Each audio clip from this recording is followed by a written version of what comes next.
இந்த பூக்கள் எவ்வளோ அழகா இருக்குன்னு பாருங்க. see how pretty these flowers are. நல்ல பஞ்சு பஞ்சா மெத்து மெத்துன்னு இருக்குது.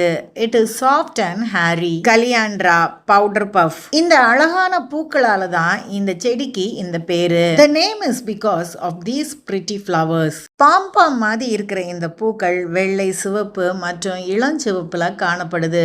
the pom-pom like flowers are found in red, white and pink. it belongs to the pea family.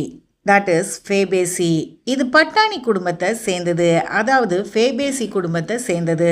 Powder பஃப்ல கிட்டத்தட்ட 140 இனங்கள் காணப்படுது. there are 140 species in powder puff. வெப்பமண்டலம் மற்றும் மித வெப்பமண்டல அமெரிக்காவை தாயகமா கொண்டது. it is native to tropics and subtropics of America. இந்த செடிகள்ல காணப்படும் அழகான பூக்களுக்காக தான் இந்த செடிகள் வளர்க்கப்படுது. the flowers are grown for its pretty flowers. it is for ornamental purpose. மண் வளத்தை மேம்படுத்துறதுக்கு, மண் அரிப்பை தடுக்கிறதுக்கு, ஆடு மாடுகளுக்கு தீவனமாகவும் இந்த செடி வளர்க்கப்படுது.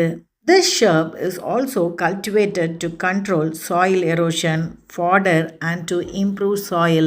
விதைகள் மற்றும் கிளைகள் மூலமா புது செடிகள் வளர்க்கப்படுது. It is propagated through seeds and stem cutting.